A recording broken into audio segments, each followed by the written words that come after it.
చినుకు చినుకు అందెలతో సౌందర్య గారితో అవును. మీ ఎక్స్పీరియన్స్.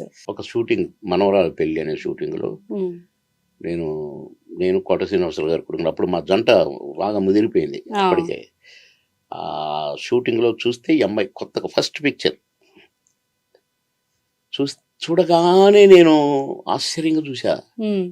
అరే ఎంత బ్యూటిఫుల్గా ఉందే, ఇలాంటి అమ్మాయి కోసమే కదా నన్ను నటుడుగా పుట్టించిన కోటి రామకృష్ణ గారు అనిపించింది. కాదు ఇలాంటి అమ్మాయి కోసం వెతుకుతున్నారు.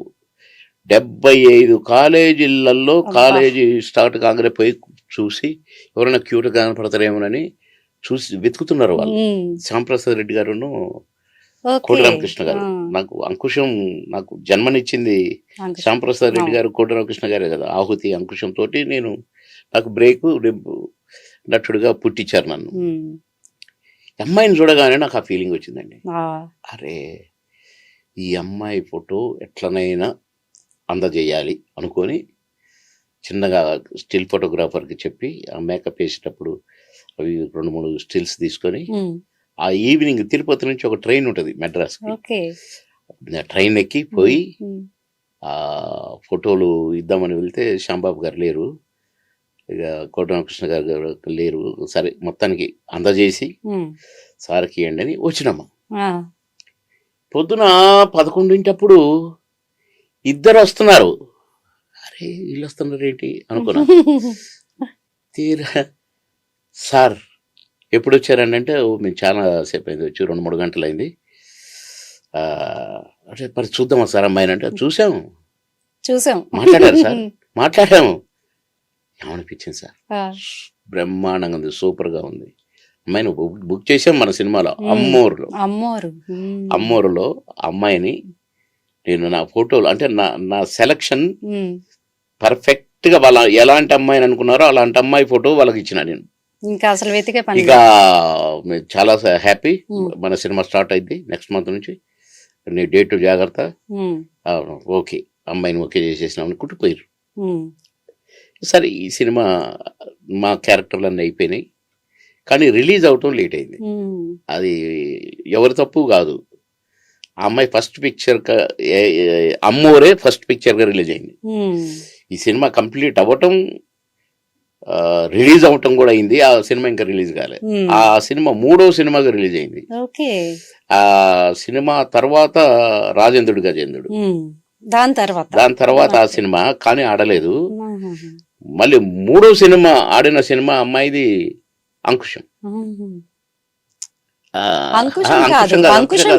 మాయలోడు. అట్లా అంత కథ ఉంది. అంటే వరుసగా 3 హిట్ సినిమాలు అమ్మాయికి. మొత్తానికి మీరే తీసుకొచ్చారు సౌందర్య. అవును, నాకు అప్పటి నుంచి కొద్దిగా నా కూతురు లాంటి ఫీలింగ్ నాకు అమ్మాయి అంటే. అంటే నన్ను వాళ్ళ నాన్నగారు కూడా తమ్ముడు అని పిలిచేది. ఇంకా నాకు తమ్ముడు అని అన్నాడు కనుక ఆటోమేటిక్ గా నా కూతురు కిందే లెక్క. ఏ సినిమాది అంతఃపురం, నా కూతురు సాయి కుమార్ గారితో. నా కూతురు, మీ కూతురు? నేను పెంచుకున్న కూతురు. మరి పెంచుకున్న కూతురు అట్లా మా అనుబంధం. నేనంటే అమ్మాయి గౌరవం, అమ్మాయి అంటే నాకు ప్రేమ. అయితే అప్పుల్లో కామెడీ ఒక మంచి నవ్వులు పోయిస్తే ఇప్పట్లో కామెడీ వెగటుగా అనిపిస్తోంది. మాకేం తెలుసమ్మా, నా సినిమాలే నేను చూసుకోలేదు.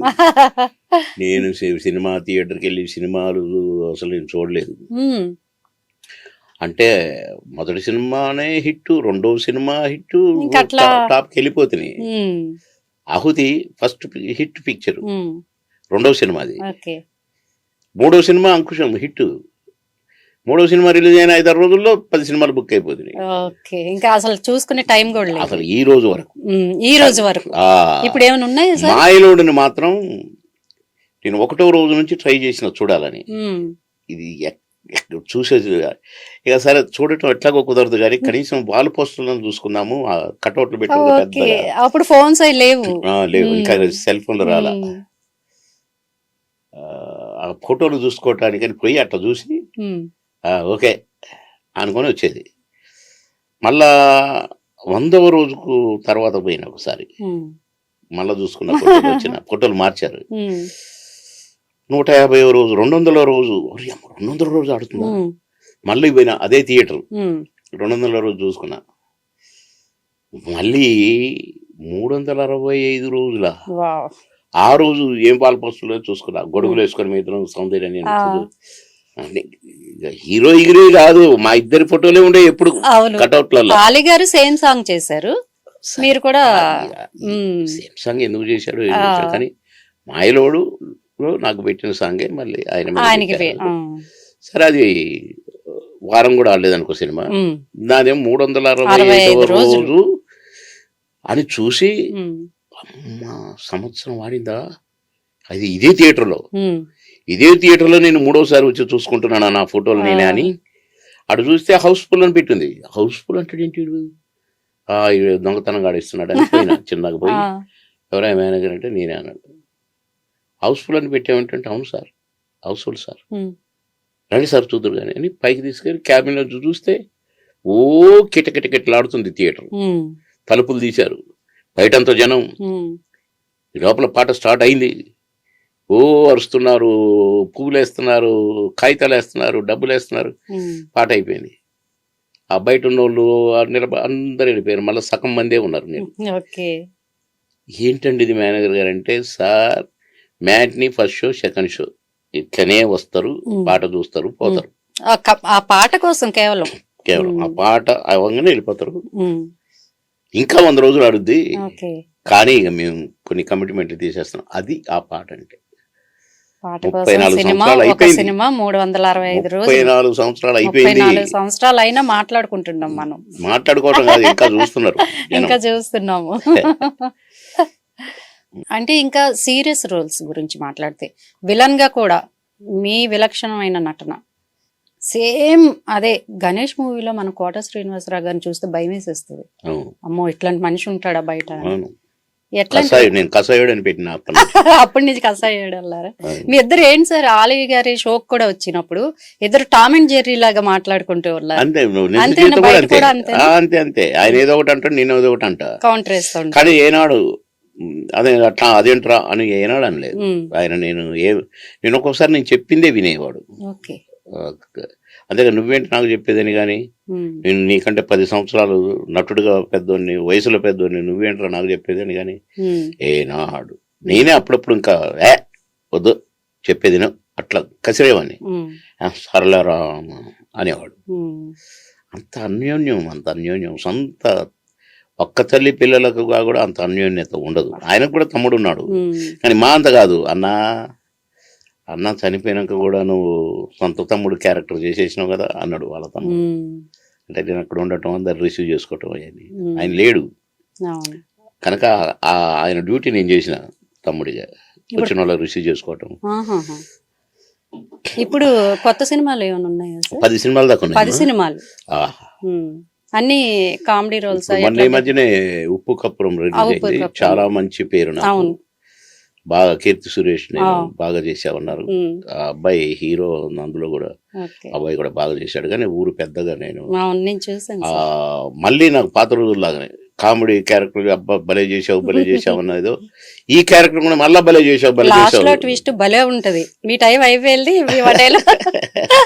చాలా బాగుంది చాలా బాగుంది అయితే ఇంతటి మంచి వాతావరణంలో సినిమాలతో 10 సినిమాలు బిజీగా ఉన్న మీరు పొలిటికల్ వైపు ఎందుకు వెళ్ళాల్సి వచ్చింది నేను వెళ్ళలేదమ్మా సినిమా నటుడు కూడా నేను సినిమా యాక్టర్ అనుకోవట్లేదు యాక్సిడెంటల్ గా అయినాము అది నేను ఎన్టీఆర్ గారి అభిమాని మా నాన్న అమ్మ కూడా ఎన్టీఆర్ గారి అభిమానులు ఆయన పార్టీ పెట్టినప్పటి నుంచి కూడా నేను కొంచెం అన్నగారిని కలవటాలు చాలా ఉంది రామారావు గారు నన్ను ప్రచారాలకు పంపటాలు తమ్ముడు మీరు చాలా బాగా మాట్లాడతారు వెళ్ళండి మీరు అక్కడ వారికి ప్రచారం చేయండి ఇట్లా పంపేది నేను అట్లా బాగా ఆయన సీఎంగా ఉన్నప్పుడు కూడా నేను డైరెక్ట్ గా పోయి నన్ను ఎవరు ఆపడానికి లేదు ఒకసారి క్యాబినెట్ మీటింగ్ జరుగుతుంది నేను వెళ్ళిపోయాను లోపలికి తను చూసి తమ్ముడు మీరు ఇక్కడికి రాకూడదు క్యాబినెట్ మీటింగ్ మీరు అక్కడ కూర్చోండి వారి దగ్గర కూర్చోండి మేము వస్తాం అని అన్న అరగంట తర్వాత వచ్చాడు కూర్చోవాలి అంటే నాకు తెలియదు అలాంటిది నేనే క్యాబినెట్ మినిస్టర్ అయినా ఎలా అనిపించింది సార్ ఊహించారా ఎట్లా ఊహించలేరు ఎట్లా అనుకుంటా నేను చెప్పండి నాకు బ్యాక్గ్రౌండ్ లేదు నేను పొలిటీషియన్ అవుతానంటే నేను పొలిటికల్ గా ఎంతో ఉండాలి, నెట్వర్క్ ఉండాలి, అవును. ఇవన్నీ ఉండాలి కదా. కనుక నేను ఊహించలేదు. కానీ యాక్సిడెంటల్గా ఒక బై ఎలక్షన్లో నేను పోటీ చేయాల్సి వచ్చింది. ఉమ్, సీఎం గారు చంద్రబాబు గారు పోటీ చేయాల్సిందే అన్నారు. ఉమ్, దీనికి మూల సూత్రధారి మాత్రం కేసీఆర్ గారు. కేసీఆర్. ఆయన నేను కొంచెం ఫ్రెండ్స్, ఉమ్, నేను బావ అని పిలిచేది. ఓ, ఆయన పట్టుబట్టి ఉమ్, నేను ఏడ్చినా కూడా ఒప్పుకోలేదు. ఇద్దరు ఉమ్, నిలబడాల్సిందే అన్నారు. ఉమ్. ఓ రోజు పిలిచి సంతకం పెట్టమన్నారు. ఏంటన్నా నామినేషన్ నేను పెట్టను పెట్టాల్సిందే అన్నారు. ఉమ్. బలవంతంగా పెట్టించారు. కొట్లాడుకుంటున్నారు సార్, నామినేషన్ వేయడానికి కొట్లాడుకుంటున్నారు. నేను కొట్లాడిన వీళ్ళతో మీరు వద్దని. అంతే కదప్ప, నేనేం కావాలను ఆయుధమని. కానీ ఫస్ట్ టైం ఎమ్మెల్యే అయిన తర్వాత ఉమ్, నేను రిపెంట్ అయ్యాను. నా దేవుడు ఎన్టీ రామారావు గారు ఇందుకు ఆ పార్టీ పెట్టాడు. ఉమ్, ఎందుకంటే సమాజంలో అట్టడుగు వాడు ఉంటాడు. వాడు దిక్కులు చూస్తుంటాడు. ఈ అయ్య పెడతాడా, ఈ అయ్య పెడతాడా, ఏ అయ్య వస్తాడో అని చూస్తుంటారు. అవును. ఇలాంటి వాళ్ళ కోసమా నా దేవుడు పొలిటికల్ పార్టీ పెట్టాడు అనుకున్నా. ఉమ్, ఒకటి. ఇక వర్గాలు ఉంటాయి. ఒకడేమో ఈ పని చేయడానికి వీల్లేదంటాడు, ఉమ్, ఒకడేమో ఈ పని చేయాల్సిందే అంటాడు. ఓకే. మరి లీడర్ ఏం చేస్తాడు? చేస్తేనేమో వీడికో, ఉమ్, చేయకపోతేనేమో వీడికో. వేడుకో. ఇక నేను తుపాకి తీసుకున్నా. ఉమ్, అటంటోనే దగ్గర రానిచ్చాను కదా. నా నీకంటే నొప్పి, కమాన్ వెనకరా, నువ్వేంటే అట్లా ఉమ్, ఎవడన్నా వద్దంటే ఉమ్, నేను ఒప్పుకుంటాను కాదు, చేసి తీరేవాడిని. ఓకే. వద్దన్న ఎవడన్నా అంటే చేసి చూసి మళ్ళీ వాడిని పిలిచేది. ఓకే. రా అని. ఉమ్, అతను ఆమె అంటే సస్పెండ్ చేసి పారేసేది. ఎందుకంటే నేనేం చెప్తే అది ఎవరిని సస్పెండ్ చేయమంటే ఆయన సస్పెండ్ చేసేది. ఉమ్, పవర్ ఉంది కదా. ఒక ఎంపీనే సస్పెండ్ చేయించాను. ఓకే. అక్కడ టెర్రర్, ఆడ కామెడీ కాదు. మళ్ళా కావడే కాదు. తోలు తీస్తా ఎవడరా, ఏయ్